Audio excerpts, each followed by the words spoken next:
You have got the types of forces, what is force, units of force that you have already learned in previous classes. Absolute unit of force is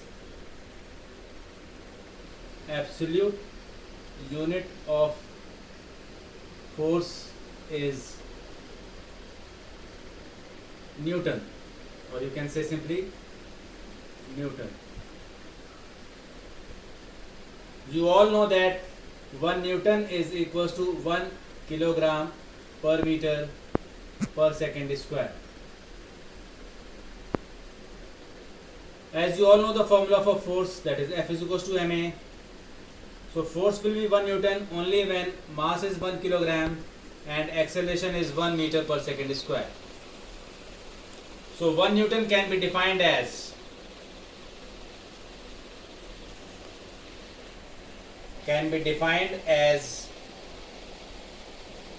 force which produces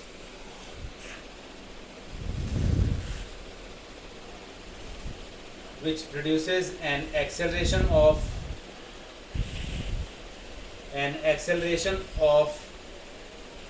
1 meter per second square in a body of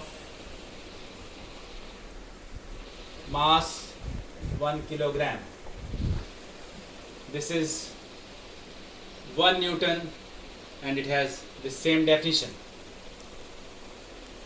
Now what is CGS unit of force? CGS unit of force.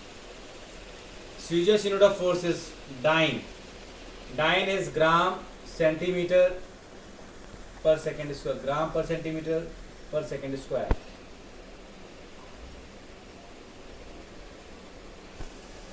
So you can define one dyne as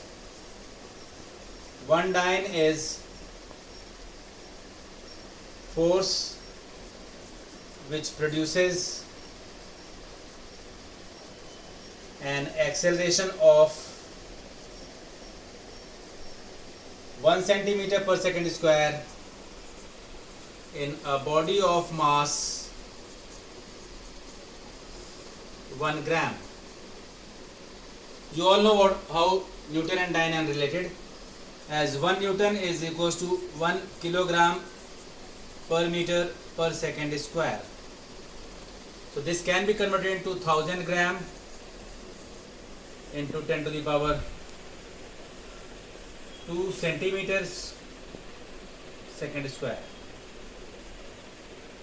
So this becomes 10 to the power 5 gram per centimeter per second square. So 1 Newton is equals to 10 to the power 5 dyne. This all you know. These are the two units. Now third unit of force, that is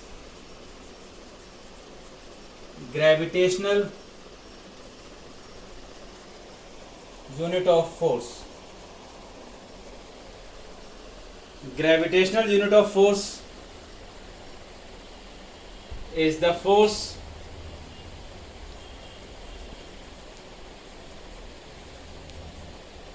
under the influence of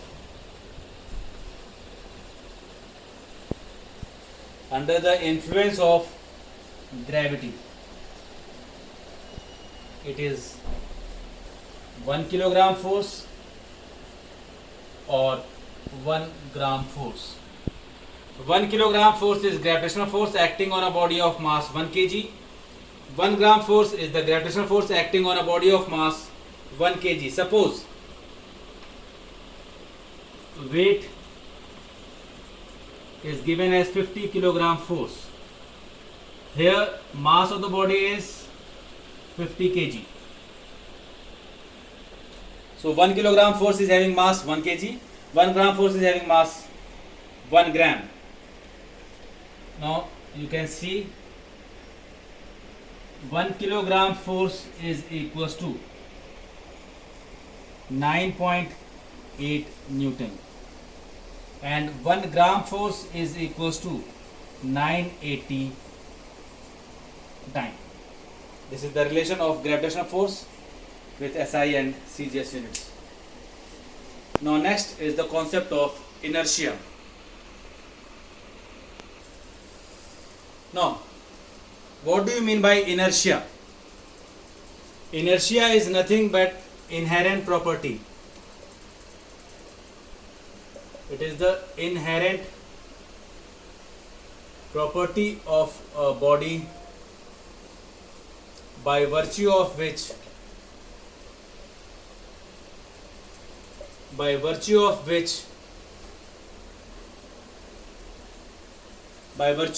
it does not change its position of rest or motion.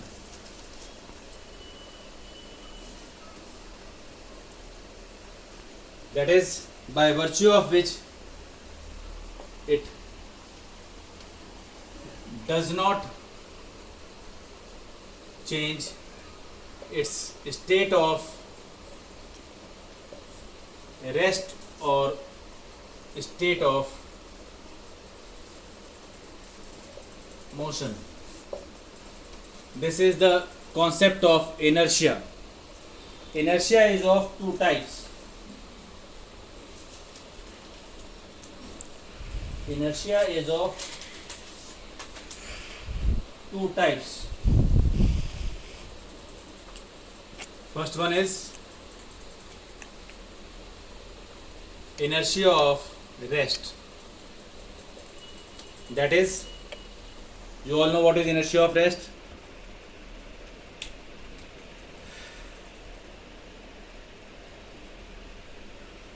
If you are sitting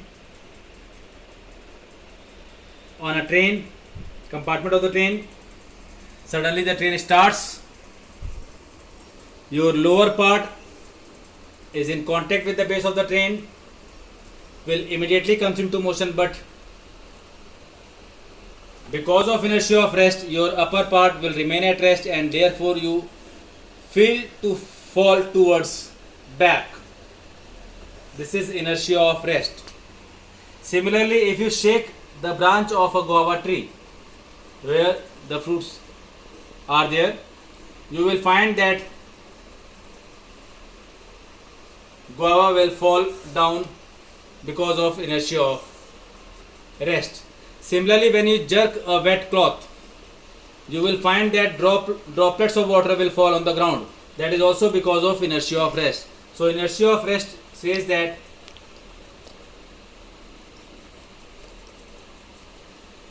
a body continues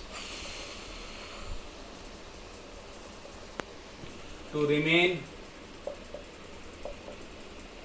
in the state of rest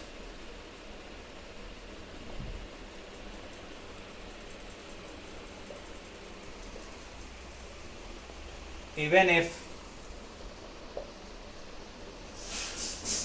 some external force is applied. That is, it has a tendency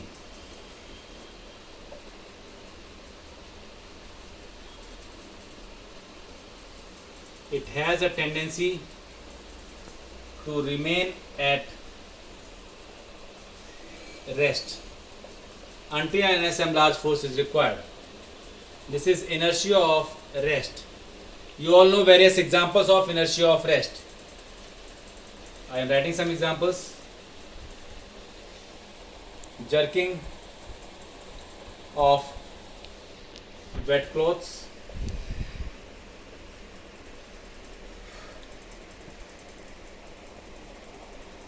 dusting of carpet, and various other examples. Now the second one is inertia of motion. Inertia of motion says that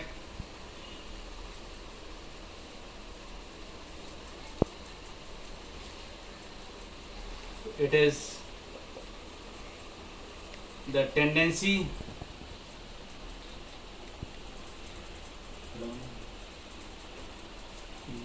It is the tendency of a body by virtue of which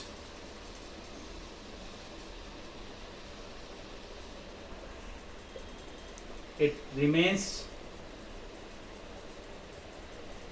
in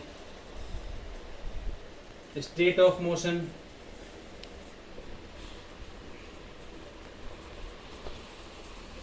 in a straight line.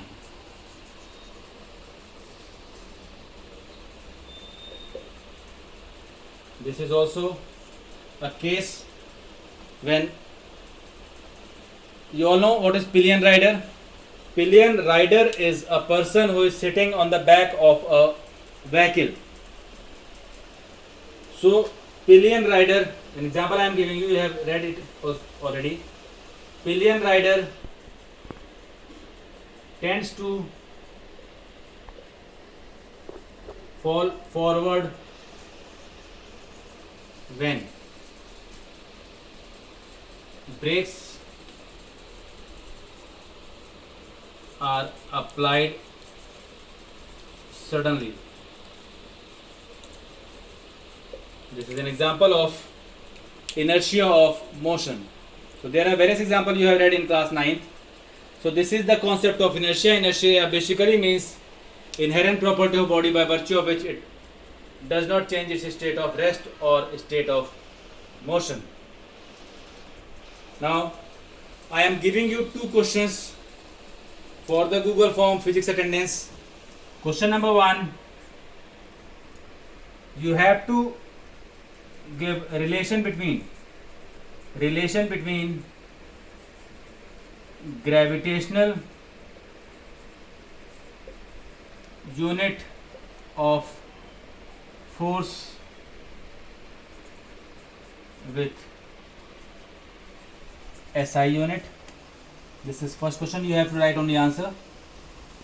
And question number 2,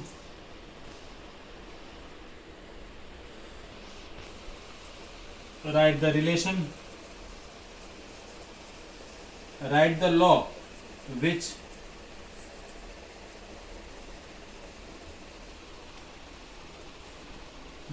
non-contact force follows, which non-contact force follows. This you have to write in the Google form for attendance in physics. This is all for the day. We will continue with momentum and Newton's laws in the next class. Thank you.